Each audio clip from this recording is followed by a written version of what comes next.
All right, welcome everyone to Talking Politics, a virtual series that is jointly organized by the University of Chicago's Center for the Study of Communication and Society, the University of Colorado Boulder's Program in Culture, Language, and Social Practice, and Brown University's Department of Anthropology. My name is Rob Gellis. I'm a doctoral candidate in anthropology at the University of Chicago, and I will be the moderator and discussant for today's webinar. I want to thank all of you so much for joining us for this third edition of Talking Politics, where experts examine how language and other media shape the nexus of race, history, and political institutions. This year's edition focused primarily on the 2024 presidential election, but our programming also tracks the global movement of political discourses, media, and messages. Today, we are happy to have Professor Greg Thompson from Brigham Young University delivering a presentation entitled Imagine Disunities, Political Ontologies, and Political Polarization in the USA. After the presentation, I will provide some discussing comments, and then we will open the floor for a Q&A. To ask a question, you may look for the Q&A button at the bottom of your Zoom window. If you click on the button, a new window will pop up where you may pose a question. We encourage questions at any time during the webinar, and we will try our best to answer as many of them as we can after the presentation. However, we understand that politics is a delicate subject and try to encourage a constructive and fruitful experience for everyone, including our presenters. So we will be monitoring closely the discussion, as well as removing any inappropriate or unconstructive content from the Q&A. So without further ado, let me pass the time over to Greg for today. Great, thank you. And thank you to the organizing committee, to Weyoung, Josh, and Rob, and to the institutions that are supporting this series. It really is wonderful to see academics engaging with what's happening in the world in a really rich and vibrant way. Just a little bit more about me. I'm a student of human interaction. I'm not too wedded to putting a name on what I do, but some might call it interactional sociolinguistics, and some might call it linguistic anthropology. But regardless, in my work, I engage in close analyses of human interactions, typically recorded in some form or another, and I try to make sense of what's going on in those interactions. My early work looked at tutoring interactions in order to understand the role of the back and forth of what happens in a tutoring interaction. And I've since expanded to other genres, including classroom interactions, doctor-patient interactions, and most recently, political interactions, which is what I'll be talking about here. So this work is very much focused on human interactions with the intention of understanding how they unfold in time and with what consequences. So let me share my screen here and then get on with the presentation. All right, I think I got the wrong one. Let me try that one more time. Desktop 2. All right, that looks better. None from the beginning. All right, and this will be somewhere between a full-on presentation and a workshop. I'm definitely interested in getting feedback. I'd like to get as much data out there as possible so that we can kind of talk about it together. These are things that many of you will be familiar with, although they might be encounters that you hadn't fully engaged with before. So here's some prior work that informs this presentation. There's an anthropology news piece that's up online. And then I currently have a paper co-authored with one of my students here, Soren Pierce, that is under review. So I have 4 big aims of this presentation.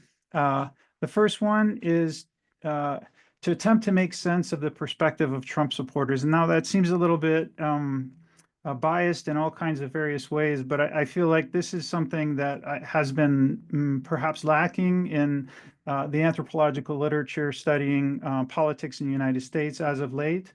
And so some of this will be, I feel like, an essential groundwork for understanding what's going on in an interaction is to understand the perspective of the sides of different people. And of course, this is classically what anthropology was up to. So it's an interesting thing that you don't see it happening much in anthropology today. You don't see a great number of people doing the work, the hard work, the ethnography, and all that, which I'll say I'm very short on in this presentation. Although I've lived in Utah now for 12 years in a very red county, and I have extensive experience uh, that perhaps isn't formally ethnographic, but there's a lot of experience with having conversations about political issues and really getting a sense for a perspective that I may not have understood quite as well when I was living in Chicago. Um, so I'd also add that, so first of all, it seems like this is what we should be doing as anthropologists, is understanding the perspective of people that seem weird, peculiar to us. And I say that with an implicit acknowledgement that anthropologists do tend to be left of center in terms of politics. I don't mean to be deterministic about that, but that does seem to be generally the case. Um, and so the work of understanding others is an important task. But I'd also add, because of that, it is kind of risky business. It's a difficult thing to figure out how to take the perspective, how to be sympathetic, how far to go. I think we can see that, and this is a quote from Susan Harding in an interview with Emily Martin. And she notes that groups such as QAnon and Christian white supremacist militias reveal the limits of anthropology as usual, even in its most progressive forms. Mere empathy and inclusion, which motivate so much anthropological writing about marginalized groups, are for me out of the question. And then she says, what we need to be doing as anthropologists is, instead of accepting their ongoingness, can we, should we, and this seems more like a suggestion, bend our skill toward debilitating or dismantling or building the forces that would debilitate and dismantle their worlds. So this is a really interesting quote, and it's an interesting thing to ask the question: is there any group for which that last sentence could be said by an anthropologist, and the anthropologist still be able to sort of be respected? It's an interesting thing that there is something here different about this particular group. This is QAnon and Christian white supremacist militias, which are obviously not per se Trump supporters. Well, they could be and often are Trump supporters, but they're not coterminous. So my second aim is to describe the structure of what I call a schismogenic interaction ritual. So that's an interaction ritual uh, drawing on Irving Goffman that creates division and trying to understand, how does it work, right? How does this thing work? And these schismogenic interaction rituals, they reproduce political polarization, and they keep getting reproduced in encounters, small and large. Even to this day, we saw some examples in the media of this kind of thing, and I'll point to that at the end of this presentation. These are particularly nasty in terms of the interpersonal affects, the emotion that comes out of it, as well as the effects and consequences.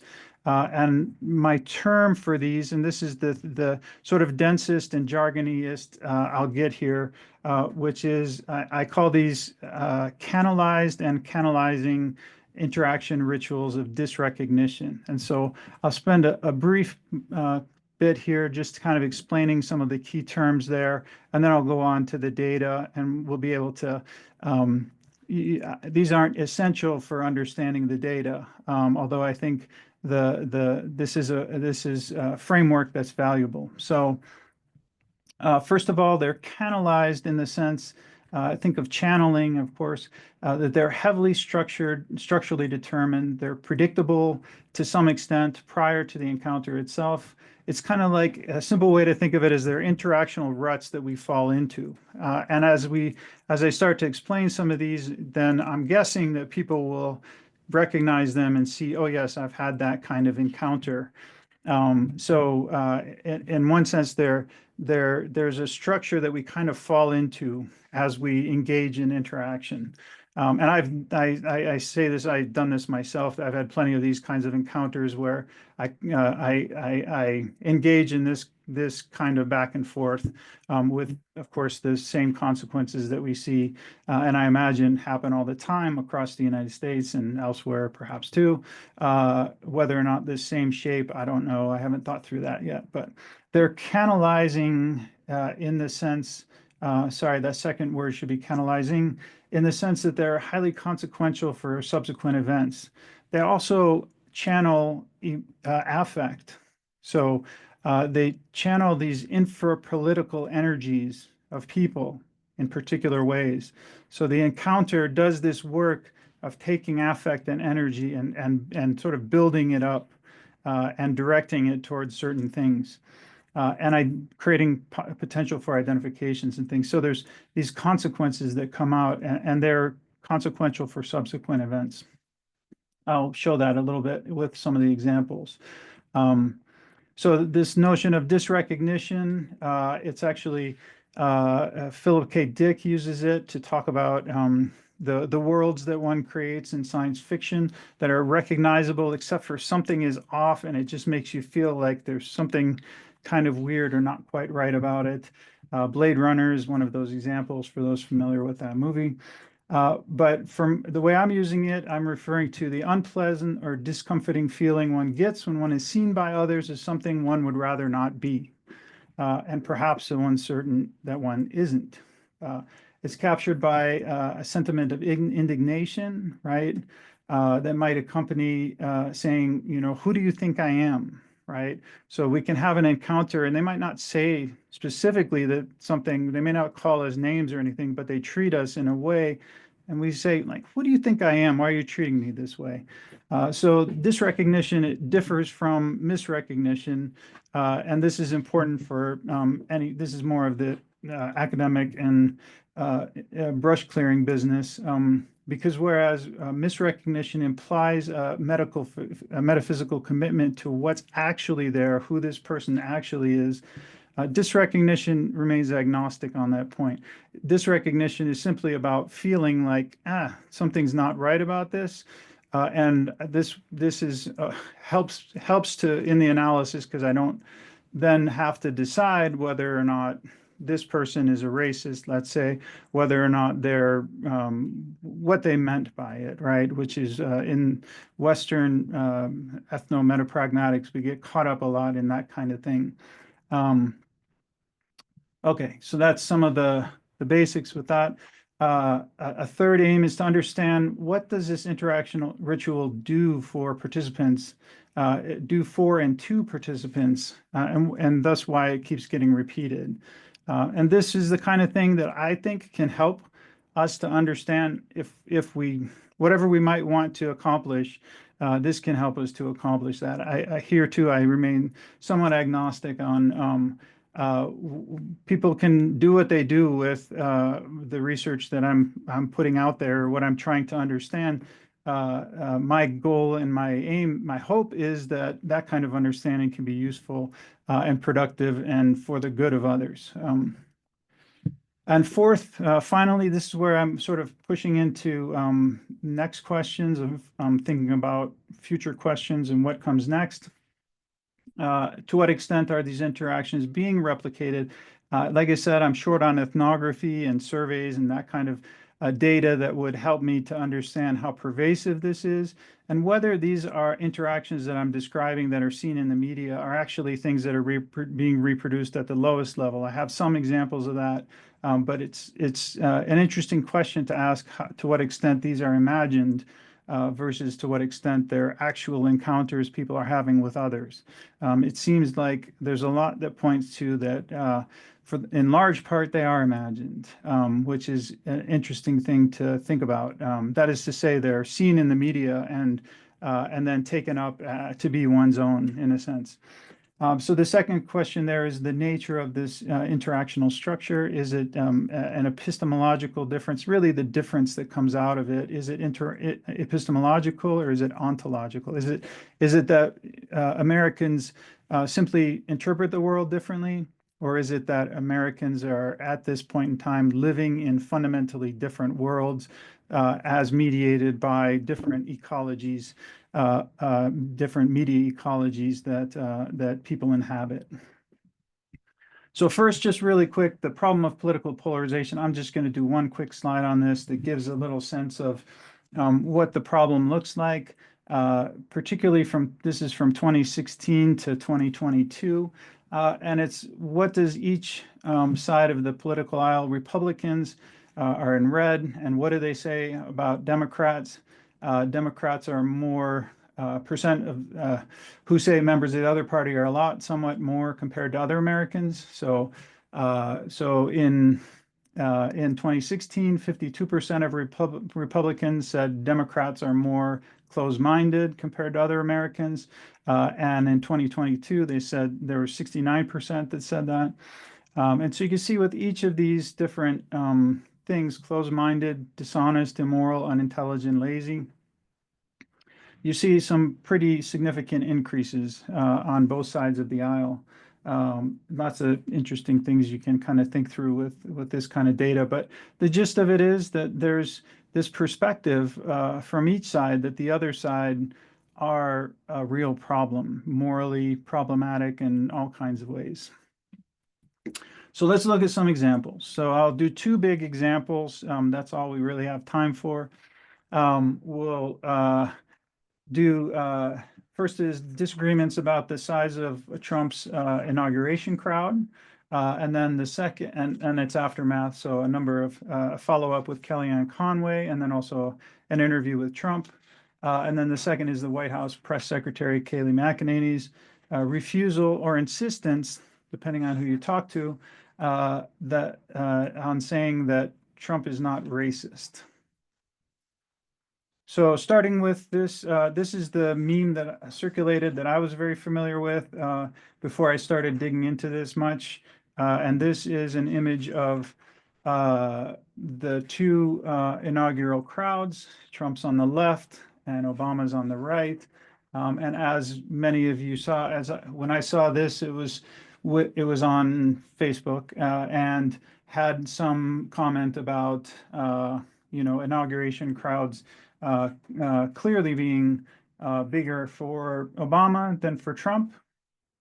And so I had, as I was doing this political polarization research, I started to look a little bit more into what this was all about. And we'll see Spicer's announcement about this in a second. But I wanted to give a few different perspectives because this is one thing I'm interested in thinking about is perspectives here. A few different perspectives on the inauguration crowds. And here's another one, which is from the perspective of the Capitol, and another one a little bit lower down. This is, and then here's one that we'll see in just a minute, but this is an interesting panorama. You can see in the middle, there's some strange appearance of this structure because it is a panorama. And yes, it has the date wrong as January 21st. This is January 20th, of course, but you can see it shoots down to the Washington Monument here, and it kind of collapses this all, but also expands the middle greatly. And so you'll see perhaps that's why you'll have the example from Trump in a minute. So here is the January 21st, 2017 briefing, White House press secretary briefing. I don't think it was official briefing. It was a very short one about the size of Trump's inauguration crowd. And let's just listen to this through. Photographs of the inaugural proceedings were intentionally framed in a way, in one particular tweet, to minimize the enormous support that had gathered on the National Mall. This was the first time in our nation's history that floor coverings have been used to protect the grass in the mall. That had the effect of highlighting any areas where people were not standing, while in years past, the grass eliminated this visual. This was also the first time that fencing and magnetometers went as far back on the wall, preventing hundreds of thousands of people from being able to access the mall as quickly as they had in inaugurations past. Inaccurate numbers involving crowd size were also tweeted. No one had numbers because the National Park Service, which controls the National Mall, does not put any out. This was the largest audience to ever witness an inauguration, period, both in person and around the globe. Even the New York Times printed a photograph showing a misrepresentation of the crowd in the original tweet in their paper, which showed the full extent of the support, depth, and crowd and intensity that existed.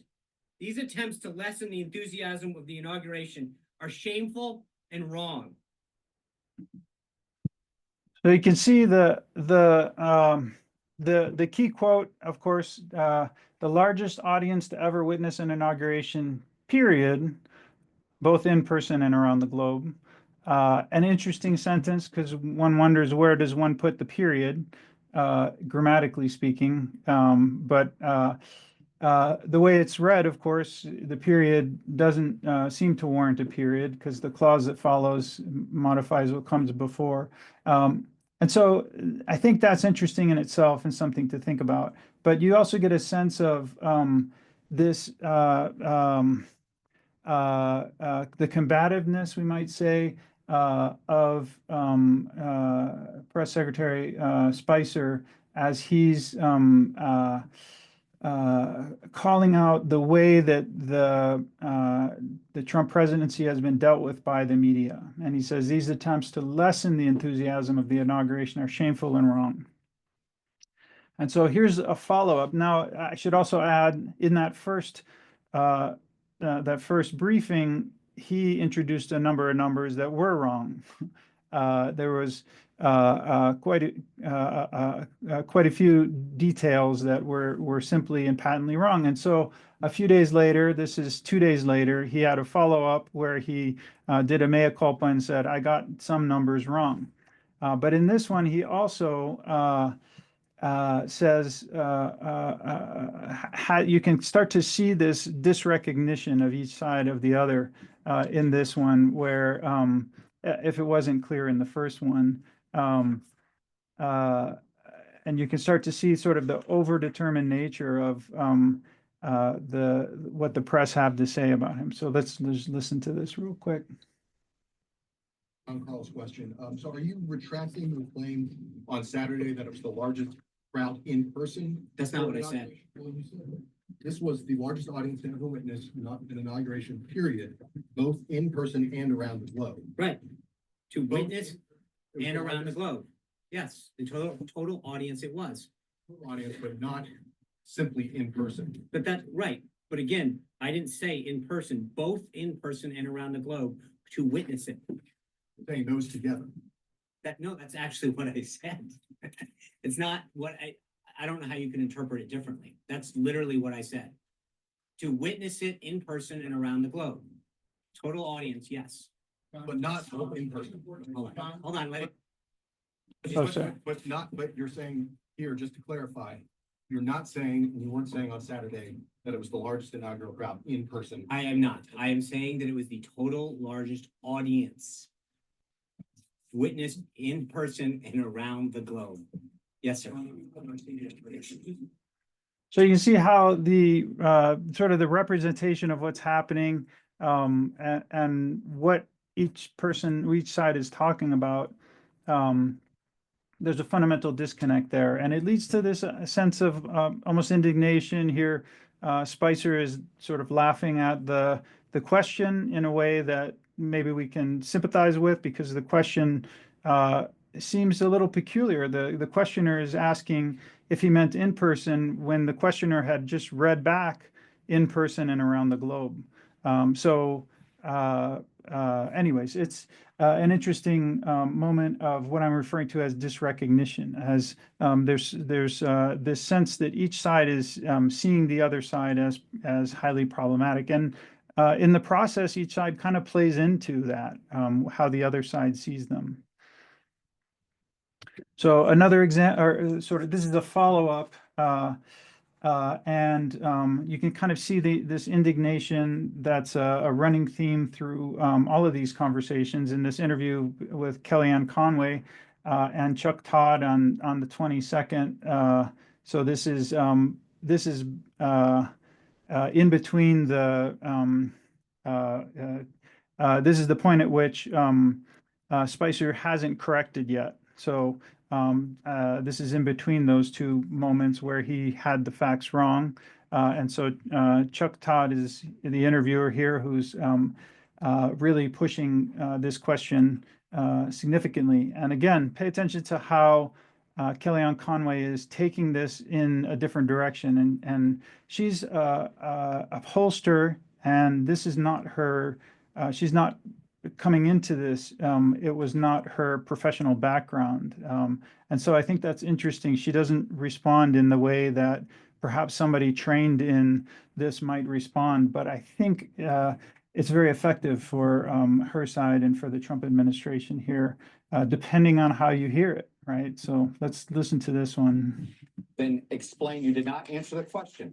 Why did the president send out his press secretary, who's not just the spokesperson for Donald Trump? He also serves as the spokesperson for all of America at times. He speaks for all of the country at times.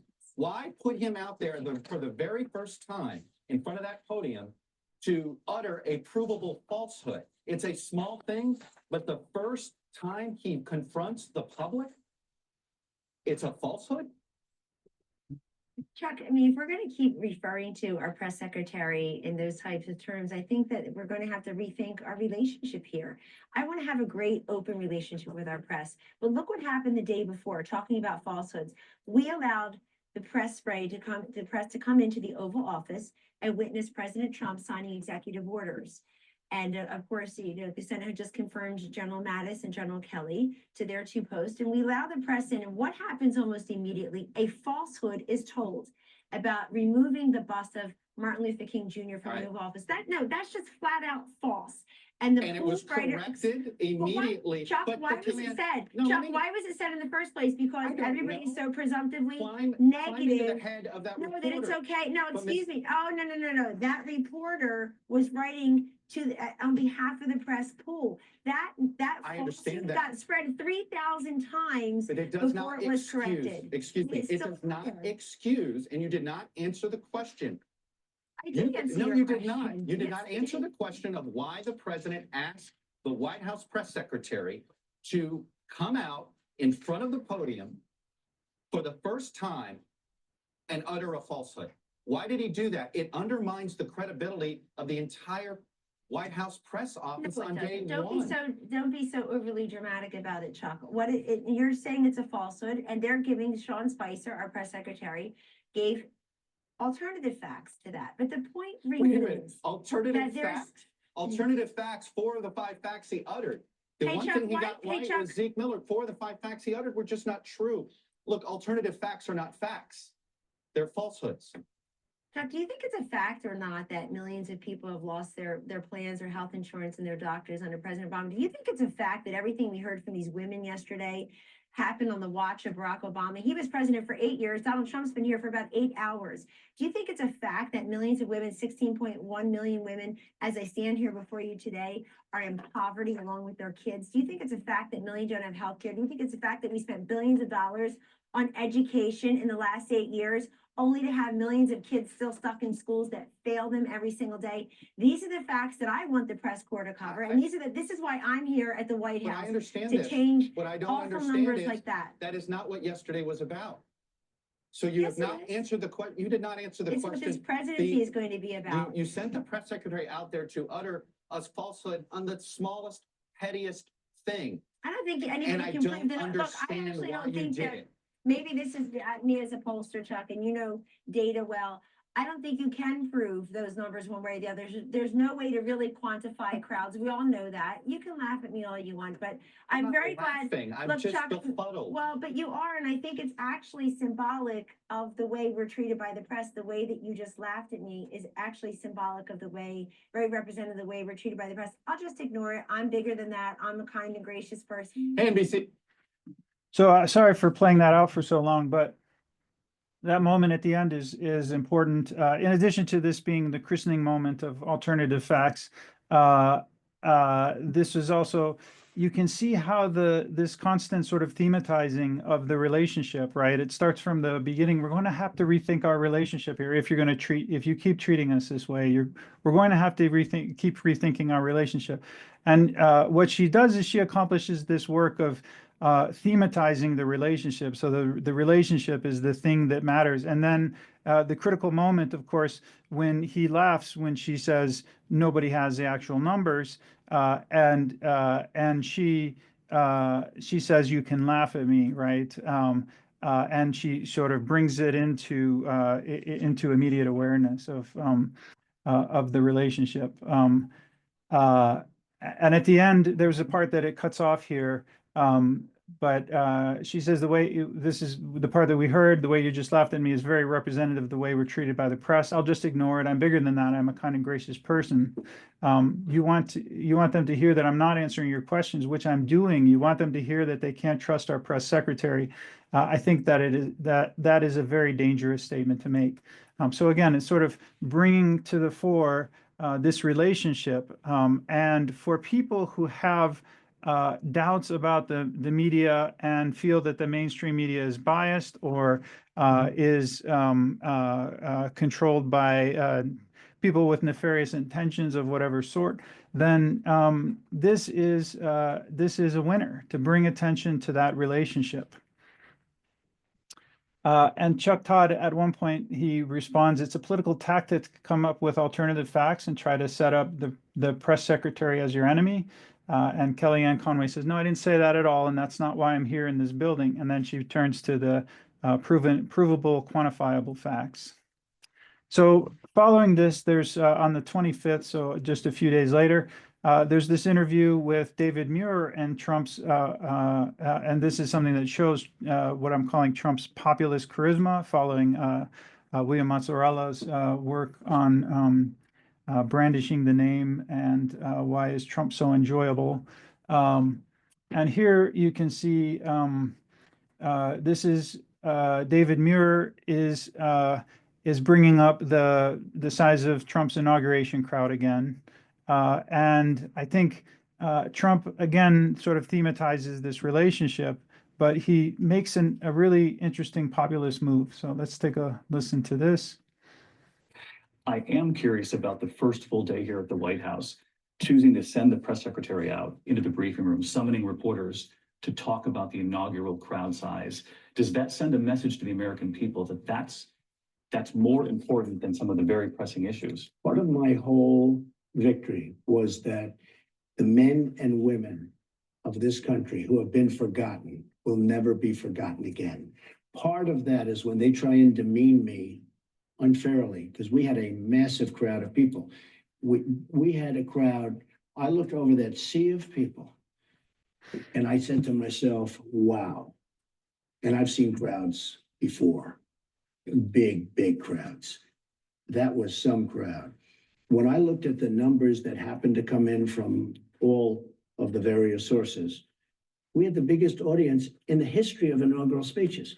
I said the men and women that I was talking to who came out and voted will never be forgotten again. Therefore, I won't allow you or other people like you to demean that crowd and to demean the people that came to Washington, D.C. from faraway places because they like me, but more importantly, like what I'm saying. Mr. Trump, let's talk.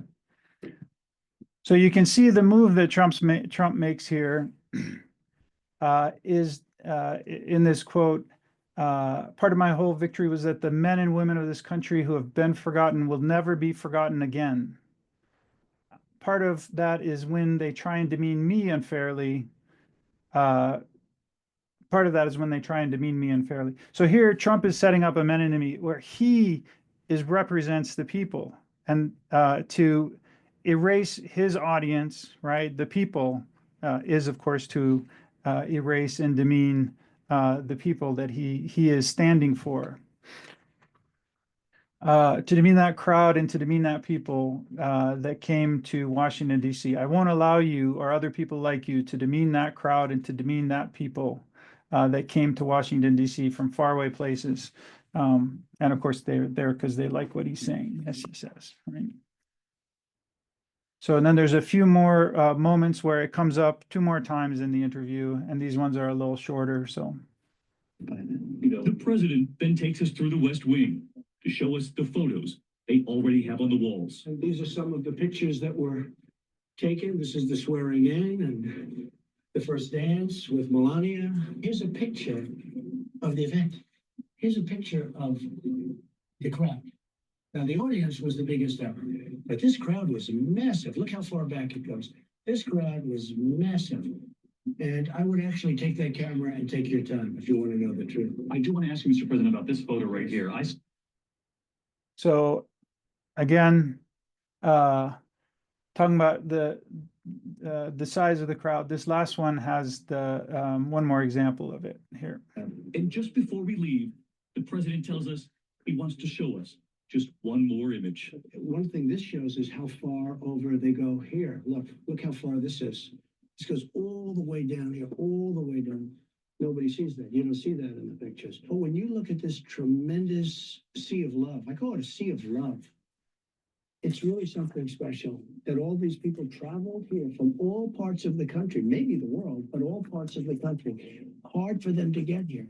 Many of these people were the forgotten men and women, many of them. And they loved what I had to say. More importantly, they're going to love the result. Mr. President. Thank you very much. Thank you, David. Thank you.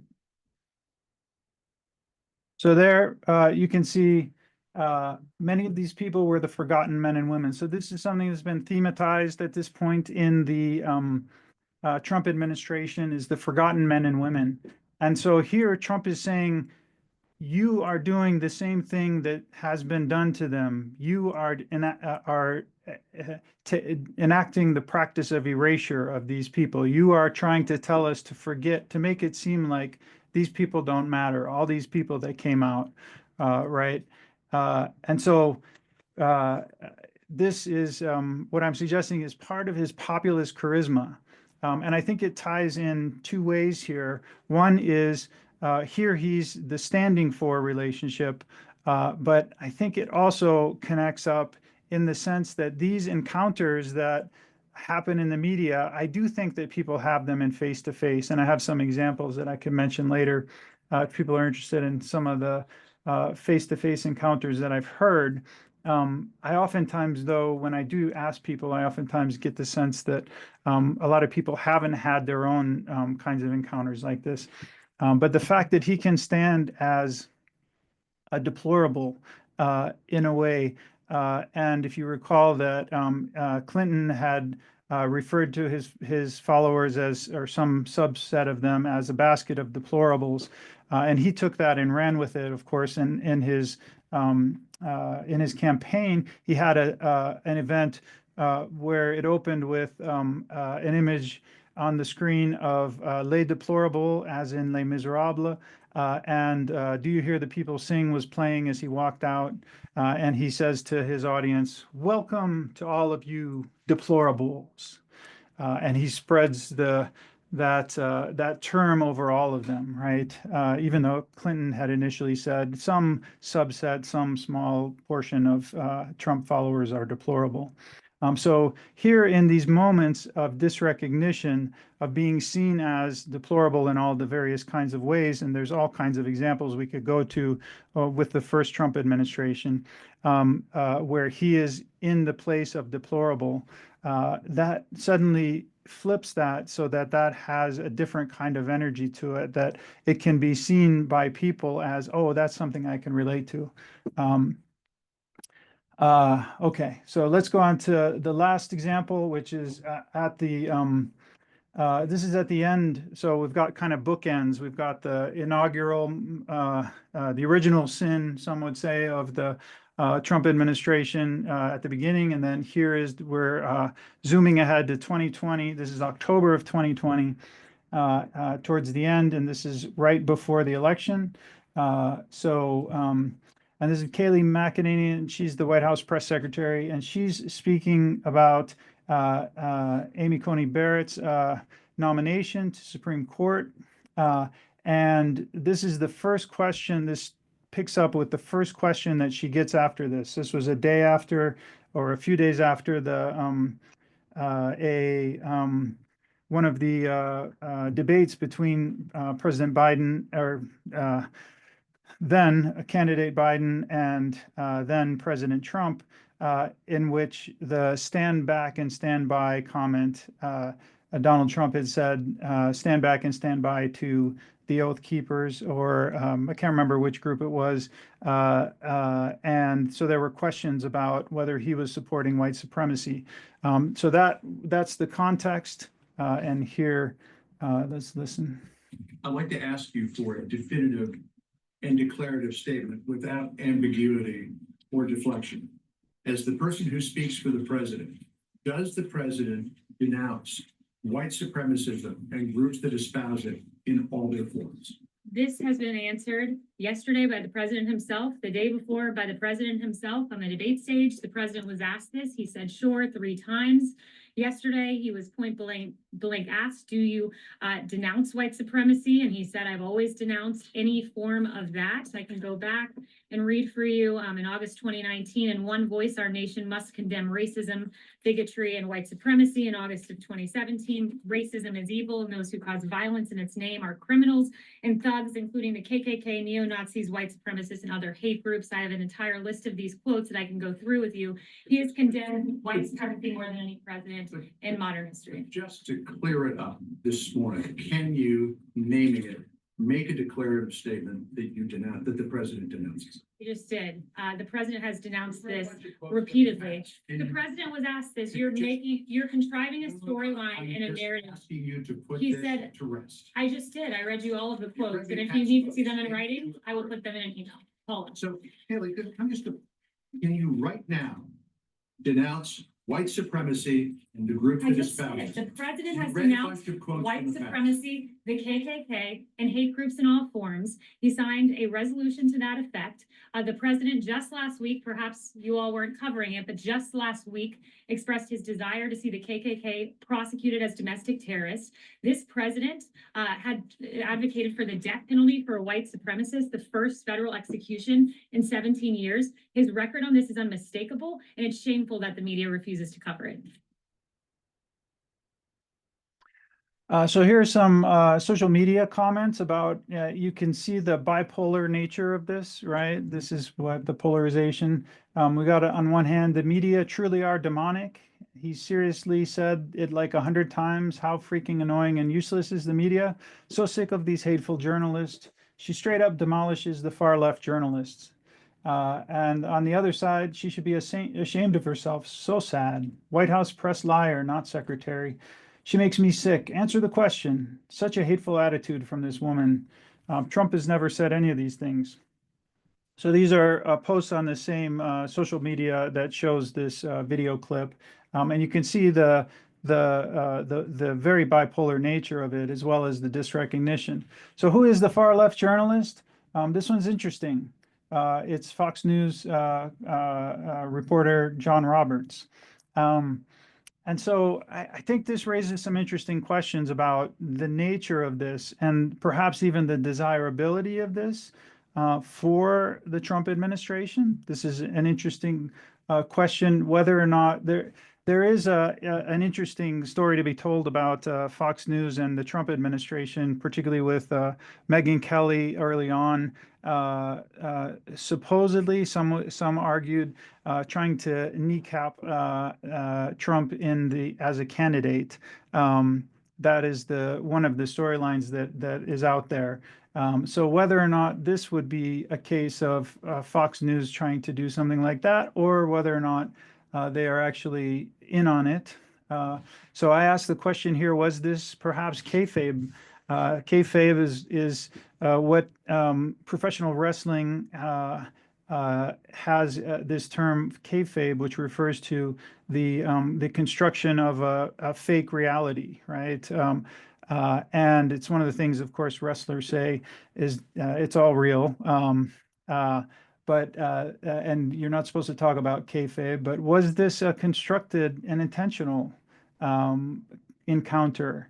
And if so, it again raises the question of why would this be that? And my argument is that it does important work. So some evidence that would say this could be kayfabe is that what Fox News actually reported on this is that the McEnany line, they didn't do what say the oh, sorry, I don't have it anymore. New York Times had a headline that basically said White House press secretary refuses to state that Donald Trump disavows white supremacy, claiming that it had happened. He had said it in the past, right? So that's a very different headline from this one, which is essentially the McEnany's talking points here. There is a clip that went around at the time. One of my students shared with me in a class the 38 times that Donald Trump is it's a mashup, a YouTube clip that shows all these times. I probably wouldn't have seen it had I not been in conversation with this student about this political research 38 times. And whether or not you want to say he's sincere about it or not, there are these 38 instances of Trump disavowing white supremacy in various ways. And so kind of just to dig a little bit deeper into whether this might be something that is desirable, these schismogenic interaction rituals of dysrecognition. We have a quote from Steve Bannon that says, "The Democrats, the longer they talk about identity politics, I got them. I want them to talk about racism every day." And that was when he was just ended being Trump's chief strategist and senior counsel. So, and regardless of that, it appears that these encounters are perhaps part of Trump's playbook, given the overdetermined nature of this particular kind of interaction. It's a well-crafted turn is all that's really, first turn is all that's needed to provoke the response, even if you don't have somebody who's in on it on the other side. And one example of that is this recent example of they're eating cats in that was circulated by J.D. Vance and about Haitians in Springfield, Ohio, that this false claim about that they were eating cats and dogs. And of course, you can see the way that provokes a particular kind of response that and it played out just like the others in terms of the response that came, a really strong reaction, condemnation, judgment, racism, accusations of racism, and so on. And I can go into a little more detail about how the logic of this one works, but I need to get on with the closing of this. So sort of returning to the aims, what is the perspective of Trump supporters? The mainstream liberal bias, the liberal bias of mainstream media is really very central here, and so that is one of the kind of the most important things, and that yeah, it creates a lot of potential problems, but it means that important conversations can't be had in an intelligent manner, right? And that's goes back to the justification that Vance gave for the Springfield comments. So the overall structure of this schismogenic interaction ritual is there's some pre-existing context. There's some kind of overdetermined certainty of who the other person is, who the other people on the other side of the aisle are. That functions as a presupposable in the moment of interaction. And then some statement is made to provoke the other side. The response of outrage, sometimes you might say an overreaction that doesn't necessarily speak to the issue being raised. Then the doubling down of the original point by the first person, and then the second person repeating their turn number two. And what does it do to and for participants? It produces this disrecognition, each party feeling like they've been characterized or seen as something that they're not, as something that's discomforting, unpleasant, displeasing. And each side experiences something akin to indignation toward the other side over the encounter. The result of this is schismogenesis, or the separation and disidentification of each side from those on the other side. those on either side are seen as minimally indecent or immoral or morally corrupt people. This is the process of demonization or even monsterification. This is, I've referred to it elsewhere as monster making, right? This is how monsters get made, and then this becomes a presupposable for future encounters. So you have this kind of feedback loop where it has consequences down the road. So it channels these powerful affects in those who participate or watch the interaction. And there are multiple people for whom it's productive. For Trump, this whole point of being a moment of powerful affect, there's a lot to be said here about Trump and his knowledge of professional wrestling. Because in professional wrestling, I just recently watched the Mr. McMahon Netflix thing. In professional wrestling, the whole thing of it is to arouse emotions in the audience, right? That is the game. It doesn't matter whether positive or negative, whether they're booing you or whether they're cheering you. The point is to get emotion. And that is something that I think Trump is very effective at. And these interactions get that kind of thing out there. For Trump, you also, if you have, and this is where I'm hedging a lot. If other people have these same kind of encounters, then you get this strong identification with him. And this is one of a Colorado man who's quoted in a New York Times article. And he says, "I've never been this emotionally invested in a political leader in my life. The more they hate him, the more I want him to succeed, because what they hate about him is what they hate about me." And again, I think that captures this sense of, at least for one individual, this sense of feeling this indignation that Trump and his functionaries are feeling in these encounters with the media, which is, of course, part of this whole process is the media is calced as liberal. For the mainstream media, this is great. It's very highly clickable copy, right? It's something that is going to get eyes on the page. And for the political left, it's reproductive of the understanding of the other side is evil, right? So you're on the right side if you're on the political left. And these distribution question, the nature question, I think the ontological epistemological question is an interesting one. It's one of those ones that slips deep into theory, and I don't know that it matters that much at the end of the day for practical interests. But this question of how widely distributed is this something that's really being reproduced in the media? And in my original title, I had this imagined Disunities, kind of playing on Benedict Anderson and the possibility that the media is creating this kind of radical schismogenesis and reproducing it in ways that go way beyond what any individual two Americans on either side of the political spectrum might actually reproduce. And so I'll just close with a thanks to Russ Shallot Endowment at BYU that helped provide some funding for this, and Soren Purse and Clayton Van Workum for help in preparing things. And I had a huge team of research assistants that were too long to list, but I just wanted to mention them here for their thanks. So, and thank you all for listening.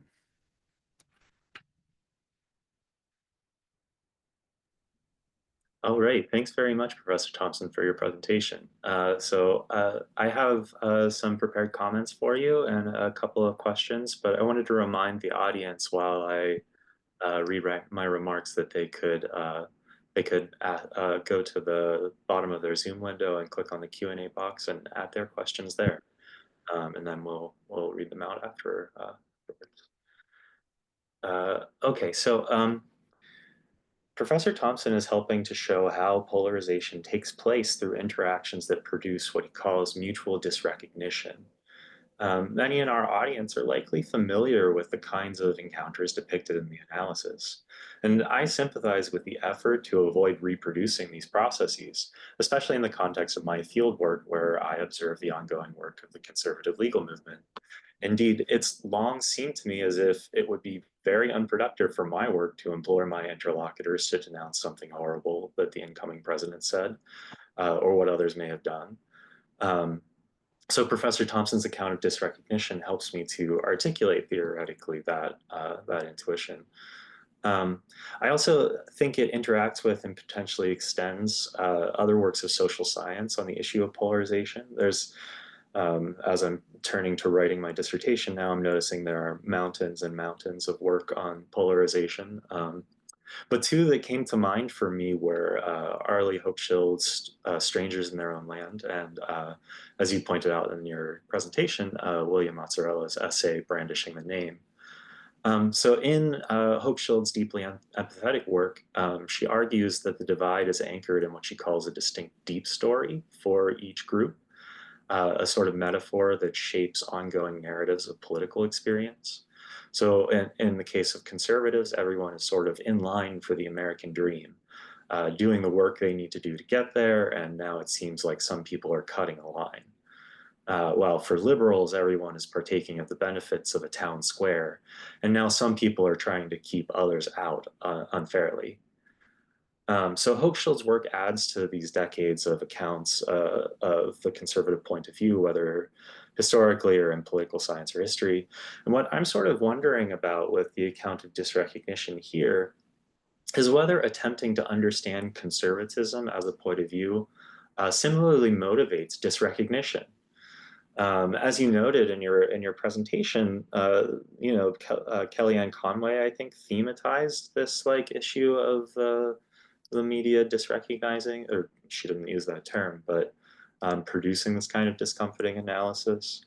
And the liberal bias strategy that's been part of the Trump administration's uh, uh, media strategy has been part of conservative media for basically a century at this point. Nicole Hemmer has a book discussing that, where she roots it in the interwar period, actually. So yeah, I guess I'm sort of curious. Sorry, you know, at least since Trump, but or perhaps even the Reagan administration, there have been works that have gone out to find out the conservative point of view, like sort of dropped in to small towns and that sort of thing. And I guess, you know, when I'm doing my field work, I find that if I thematize conservative perspective as the sort of central object of my analysis when I encounter my friends in the field, they're a lot more wary than if I instead try to talk about things that they might be interested in, like constitutional theory or something like that. So yeah, I guess that's one of my questions is like, is dysrecognition already a kind of part of the game of dysrecognition? If that makes sense.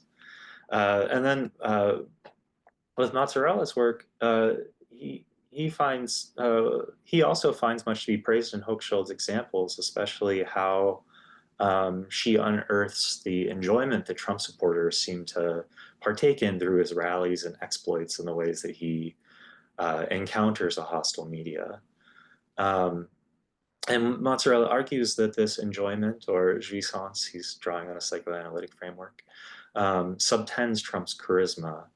And that the enjoyment that Trump supporters feel lies not in what they might achieve if they weren't being dysrecognized, but rather in the very blockage or obstacle that others present to achieving their fantasies. Now that blockage might present a kind of explanation of sorts for contemporary suffering. So this lends to an account of maybe misrecognition. But I wonder how something like your account of dysrecognition might extend Mazzarella's analysis in the sense that it's an interactional dynamic that could reproduce that blockage, and that people might have some sort of there might be something affectively positive at the same time as the discomforting dysrecognition is taking place. But if that's not what you think is going on, I'm curious, what if enjoyment is not an underlying force or motivation in disrecognition, what else might be the source? I think you pointed to some of that in your presentation. You know, it's good for clicks um, for the media. It's good for establishing a kind of metonymy for the Trump administration.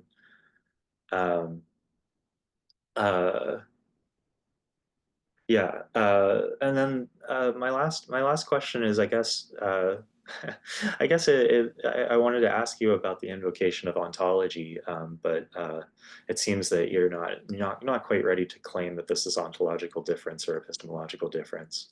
But I guess it's still, I guess, if you want to talk about it, why do you think that this might be ontological difference, and what would be the stakes of it as ontological difference? It's like, I wonder whether this agreement is about, or this form of disagreement is about the way things are versus just the way people think about facts or reasons for their judgments. So what's the benefit here of seeing the political divide that way? Yeah, I'll stop there and let you respond. Okay. Just with the ontological, I mean, I honestly, I don't like getting too caught up in that conversation just because it's not clear how fruitful it is. The one issue would be, if this is ontological, then it is sort of it is much, I would imagine it would be more difficult to address if we're living in different worlds, then that's kind of it seems more significant and more consequential. I'm not super wedded to that, so I'd be open to being pushed to an epistemological difference could be just as severe, serious, or problematic, or difficult to address. But yeah, I think it goes to yeah, it goes. I think there's interesting questions there. Like I said, I wasn't ready to get there yet, and I'll just leave it at that. If others want to take it up, it's fine. Going back through sort of in reverse order. I think there is this joy in it, right? You see it with, like you said, Kellyanne Conway. Like there's clearly a sort of joy in being the underdog, and whether that's a matter of some kind of blockage and jouissance that comes from it. You know, I don't know. I tend to be I don't like to get too deep into those kinds of commitments and thinking about these things. And part of it is too, I'm not necessarily interested in, you know, I'm trying to do something differently from what, say, Charles Taylor might be up to with misrecognition, right? I'm not necessarily interested in saying that, you know, we have to get to the true and authentic recognition or something like that. I'm really mostly interested in what is this doing? Like, what happens when these things happen this way, in this way that's kind of icky, and what's going on? I can't help but wonder a little bit about the strategies of people involved and what they're up to. I know when I see it with neighbors and things, that are the few times I've heard about encounters that get really heated, they're stories to tell. And so you sort of tell them over and over again, and they're dysrecognition, but they're also enacting with the in-group. Then they're enacting this moment of an accomplished recognition, like, oh yeah, I took on this person, you know, smash the libs, whatever else. You know, there's all kinds of people talking about these kinds of encounters that, although in the moment there's dysrecognition, and there's somewhere in here, you have to deal with misunderstanding, right? There's some fundamental misunderstanding that goes back and forth that seems to be something that is desirable. People want this misunderstanding to happen. That's part of what leads to the dysrecognition. But the dysrecognition really gets to an affect, right? And that goes beyond just oh, I don't get what you're saying. It's like, no, what are you saying about me? Like, that it takes it to another level. And so that's what I'm trying to get with that concept. And again, it's not to say that let's just get rid of that and get to the true recognition, but it's to say, what is it doing? And that kind of goes to my to your earlier question about like the first question that you were kind of poking at, which is to say, like, you know, the kind of what I'm pointing to here doesn't mean accepting what somebody else is saying. It doesn't mean, you know, going along with it. It's more a matter of it has its sort of Freudian moment in by talking about this, by understanding what people are doing and what's going on, that people will be able to take a step back and see like, oh, maybe I don't want to be a part of that. That's where I get a little Pollyanna and like, yeah, I think if people step back and see what's happening and what they're engaged in and this repeated thing that keeps kind of happening over and over again, then they'd kind of say like, okay, I don't want to get involved in that. And that's part of, I mean, I can tell you sort of my own personal experience. Like I see things like when I watch Jon Stewart show or something like that, I see those differently now. Like through this work of sort of seeing how this stuff happens, I see those a little bit differently now, and I see that there's some nastiness here.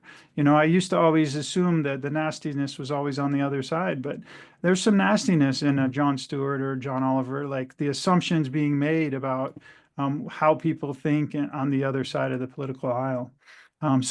So again, my goal is just to kind of get the understanding out there. So anyways, I'll stop there.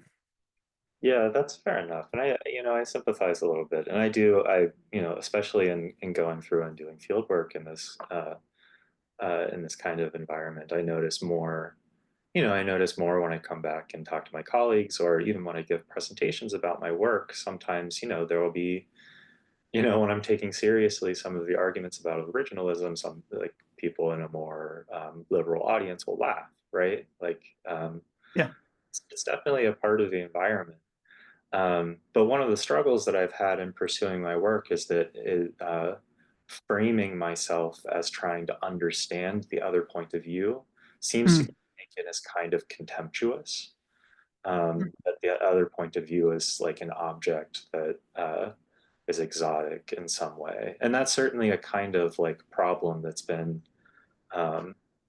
it gets reproduced in popular media about this from, even popular academic work.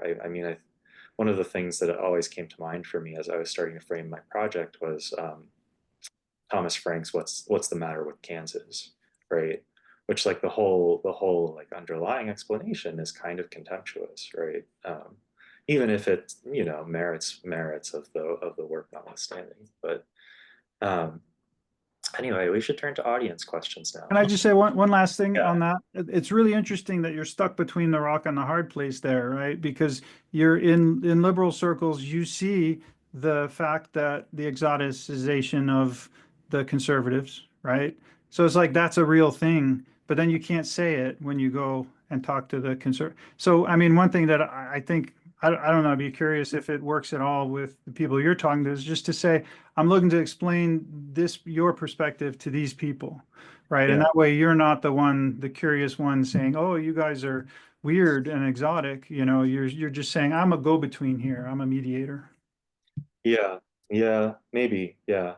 Yeah, I don't know. I'm wondering about refusing the binary entirely, and just trying to talk to them Yeah, about sure. Yeah. Yeah. But yeah, okay. So we've got an audience question here we can go to. So from Jacob Egan, hi Professor Thompson. You mentioned that it is important to understand the perspective of the Trump supporter, and then presented the perspective of the Trump supporter as one that sees the liberal media as biased. My question is there an underlying level to that? It seems like this perspective of media is the symptom and not a cause. And I'm wondering what is exactly causing people on the right to believe Trump in the first place, to seeing and speaking the truth. And to follow up, is media here the cause for polarization or just an amplifier? I mean, this is the ultimate question with any kind of conflict that's been around for a long enough period of time is, who started it, right? Who's to blame here? Is it Is it a biased media that's the problem, as conservatives would say, or is it Trump and other people responding in ways that are duplicitous or whatever? That's the problem. And you can see with each of these, I mean, I never quite know which how to present it in I don't know who my audience is in this case, so I kind of assumed it was a more left-leaning audience. And so I kind of I spoke to that audience, but it's a very different presentation if I'm giving it to a conservative audience. Because here I'm trying to show that, you know, there's if I get into a little bit of messiness here, there is I don't know that I'd call it plausible deniability, but there is justifiable a position that is defensible. Sean Spicer had a position that was defensible. Kayleigh McEnany had a position that was defensible. And you can say, why didn't Kayleigh McEnany say something in that moment, right? Why didn't she say, yes, here and now I say this, right? And she would say, it's been said a ton of times before, right?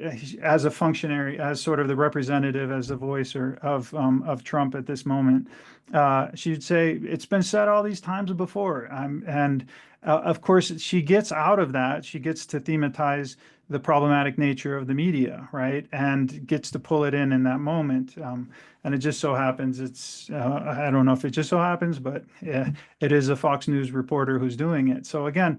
And there I'm even cautious about that, because then I feel like, oh, people on the conservative side might feel like, oh, now you're blaming it all on the conservatives. I think, you know, the point here is a pox on both houses, right?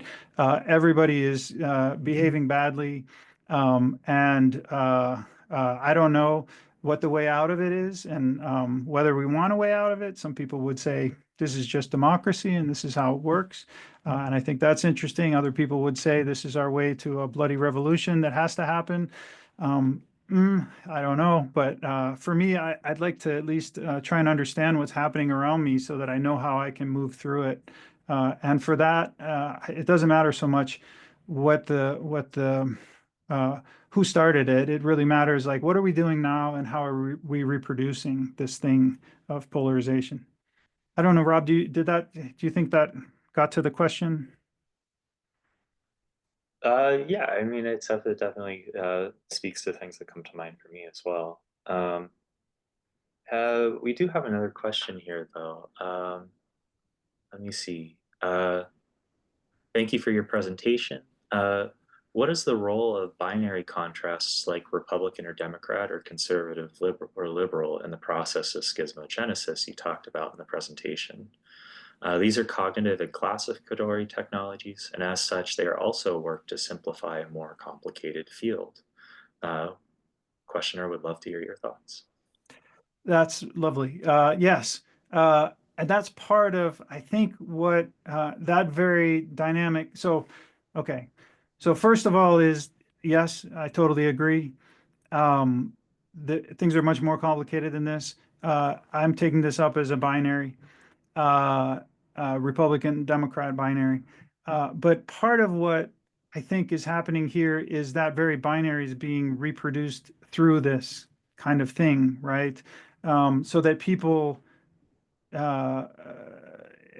tend to see two sides to it, right? I'm sure there are people that would stand back and just and can stand back and say, this is silliness, right? The Spicer thing or whatever.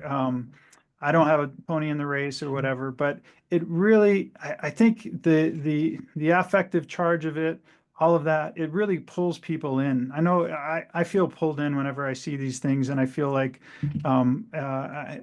you know, the Kayleigh McEnany one, just to kind of give a little more context to that, that one came to me from a neighbor who had, my wife showed me an Instagram post or something from a neighbor that had posted and said, you know, what a strong woman standing up to the this male press guy, you know, and I watched the video after seeing that, and I had the totally opposite reaction, right? I was like, this comment doesn't make any sense. This looks like somebody's covering for racist president, right? So that's kind of that's how I actually first came to that particular clip. But you can start to see the importance of sort of the circulation of this and the way it pulls you in, and it pulls you into a side, right? And so you do get this kind of really forced binary. And I'd love to see if it were the case that most people who are watching that are saying, whatever, you know. But I don't think that's the case today. I think it does tend to get the binary, get pushed into the binary, and people feel really affectively strongly about, like, no, this is wrong, or this is right. This woman is doing a great thing by responding the way she does. So I think the very categories are sort of being produced or reproduced in the moment of these things happening. Yeah, that's very interesting, and it's something that I struggle with too. One of the things that I sort of wonder about is um, the distribution of these kinds of categories and the way that people. When I was preparing to comment a little bit on your paper and saw this discussion, and saw the site to Pew Research, I started poking around trying to think about, or trying to see if they had any polling that showed um, how regularly people voted for like the same party throughout their career, or throughout their lives, throughout their voting. And it's not altogether clear. And they noted that the vast majority of American voters are actually infrequent voters, that they don't typically, it's like, it's over 50% for sure, that they don't typically vote in both presidential elections and midterms and that sort of thing. So I kind of wonder about the degree to which the liberal conservative binary is something that occupies a sort of narrower space of like highly politically attuned persons who may be attuned because it's enjoyable, you know, who may be attuned because they enjoy the kind of media, the kind of conflict, and it intersects with other kinds of interests they may have. Um, but yeah, I don't, and so I don't know that. Um, I don't know that everybody who's going to encounter this is going to have the same reaction, like that they're really going to be flattened into that binary. I suppose I've become sort of skeptical of that. Although I'll admit that, like, for people who are highly attuned, they're going to know what you're talking about. I'll turn to another question here, unless you have a comment. Yeah, well, I could say real quick on the two things. First of all, is that professional wrestling, it operates on the binary, right? Yeah. There's the heel and the baby face, right? Those can flip and they can do all kinds of weird things, but that is the fundamental dynamic of it. So whether or not that's a necessary thing, whether there's other ways to do politics at large in a democracy as big as the United States, I don't know, but that is definitely, there's something to that about the simplicity of it, that it works really well. But there's also something to the fact that one of the things that's happened in the past 30, 40 years in American politics is that the middle's kind of fallen out. And that's part of what the story with the political polarization. And it's an interesting problem. I don't think it explains this 2016 to 2020, but I have some other graphs that I didn't include today that have that show the overlap of Republicans and Democrats over time, and you see it sort of over the past 40 years or so. It starts to there's less overlap. And part of that is the middle is falling out, right? There are people that are in the middle that people are becoming less and less likely to identify as Democrat or Republican. And so that's definitely a phenomena that's happening here. And that would be an interesting thing to see if those are, I guess I hadn't thought through that so much, but where do those people stand on these polarizing encounters? Like, maybe they are the people that are just standing by and saying, that's really stupid, I don't want a part of that, you know? Gotcha. Okay, so we've got a question from Anna here. I'm wondering how much of the nastiness to the Trump supporter is also mirrored by an equal nastiness by the right to the demonized left or liberal. In my admittedly left-leaning circles, there is also the impression that the mainstream media has never been left. I'm struck by how much the feelings of being belittled and misrepresented felt by those of the left are so similar to the right. Do you think that schismogenesis produces two sides that are seemingly at odds but are fundamentally similar? Yeah, absolutely. I think that's what's going on. Yeah. The nastiness is on both sides, no doubt. Uh, both sides have, yeah, and you have parts of both sides that will not identify with the majority on that side, you know, so people who identify as on the left that aren't identifying with uh, Democrats per se, people on the right, you know, there's the Rhino, Republican in name only, the conservatives that will use that concept. Yeah, absolutely. I think and again, I mean, yeah, when one starts to think about like what kind of political action can be taken, I think that's where it starts to get interesting to think about how can maybe those, I mean, maybe those are,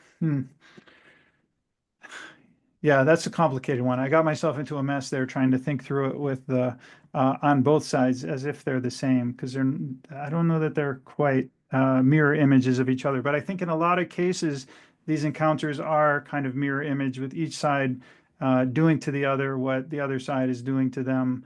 But that's part of what creates the you know, Batesonian symmetrical schismogenesis that sort of has no braking mechanism here. There's nothing to slow down this and in fact it has this reinforcing feedback loops of the mainstream media being able to capitalize on it and individual actors being able to capitalize on it so much that it really is it seems like it has a potential for spiraling in a very bad way. But yeah, I agree that it seems like the same thing is happening on both sides. I didn't mean to suggest only the liberals are being nasty to conservatives or anything like that. Yeah, and there's an interesting point within the question about the fact that there are perceptions within the left of an experience of the media being hostile to them as well. That the sort of mainstream Yeah, media yeah, is liberal, not left, right? yeah, yeah, yeah. And there's all kinds of stuff about, I mean, preparing for this, I watched a bunch of Steve Bannon's. There's an interview on Frontline that's really quite interesting. I mean, just as far as his politics go, he sounds leftist in a lot of what he says. Um, uh, Whether or not he's putting on a show there or whatever, I don't know. But he sure sounds like he's very sympathetic to populism, and he just says he wants a populist nationalism as opposed to a populist socialism. He says those are the two main things on offer, and it's all about populism right now because of the economic crash. And so, yeah, I think there's a nice point there. The commonality of perspectives that I think gets hidden by so much focus on this. So that, in a sense, that cuts against my whole point here, which is the question of how distributed, and that's why that question of distribution is so important, right? Is like, is this what's really happening between people, neighbors, and things? I think there's a different thing going on there that complicates that a little bit, which is that people just aren't talking to each other across political lines, and people are also becoming more polarized where they live. That's something sociology has shown for a while now, that you have, you know, the red states and blue states, and you have people tending to be more in places where there are other people politically like them. So that and the tendency not to talk about it are two big trends that that are interesting ones to think about. Okay, we've got about 5 minutes left and a couple more questions, so I'll pose them to you and hopefully we can get to them all. Ed asks, what do you make of the fact that a lot of young people, a lot in scare quotes here, who voted for Trump also supported a guy on the left, namely Bernie?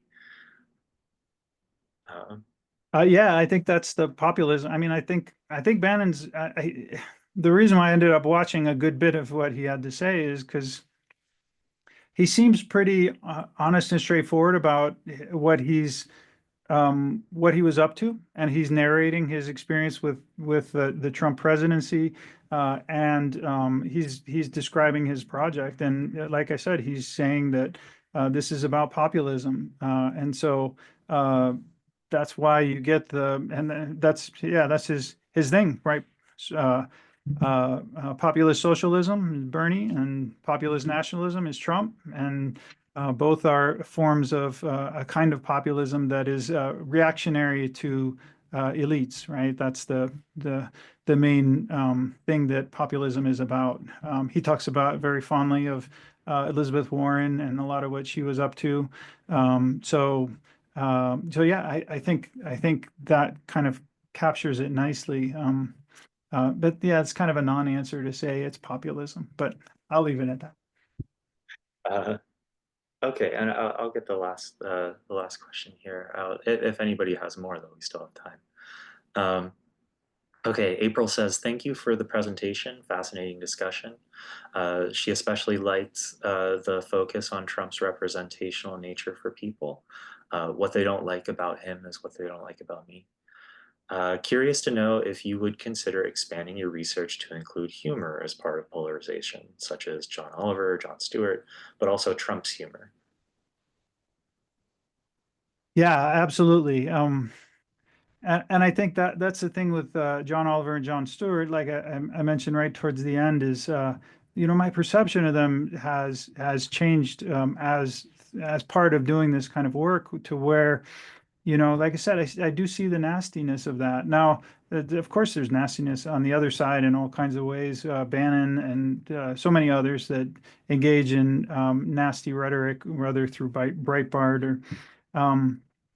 But there's recently, it used to be that the left kind of had cornered the market on humor, but that has changed recently, and so that's kind of an interesting thing to think through and to look at. This guy on Fox News, I haven't watched much of him, but Gutfield, I think is his name, and he's doing like the Jon Stewart equivalent, but from the right, and so yeah, humor would definitely point us in the direction of kind of that jouissance kind of issue. Like there's some kind of joy and maybe I don't I'd like to be optimistic about human nature, so I don't like to think that we are sadistic by nature, but some kind of joy in seeing the other guy get owned, right? Seeing that kind of thing happen. I think that's an interesting question, but I definitely think, yeah, humor is interesting. People have talked about Trump's humor and his time. There's a couple Atlantic articles that engage with his humor and his sense of timing, and how he brings that to his rallies in particular. And they're not all zingers, right? But he has so much time that he gets to try out so much different material. He's like the comedian that some comedian was talking about. Yeah, you got maybe 1 in 12 will hit, but then you keep using that one the next night, and eventually you get a much better hit rate.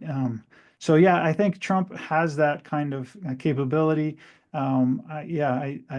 It's interesting you don't see it in political figures on the left quite so much. But anyways, yeah, great question. All right. Unfortunately, our time together tonight is up. But please, everyone, join me in thanking for Professor Thompson for a wonderful discussion. Our next event will be Talking Politics with Leah Sprain, making non-answers hearable on February 4th. To receive updates on our upcoming events, please make sure you're signed up for our mailing list at talkingpolitics.org. And if you'd like to revisit any part of the presentation, or you have friends who could not make it today, we'll be sharing a link to a recording of the presenter at a later date through our mailing list. So once again, thank you everybody for joining us, and have a great rest of your day. Thank you all.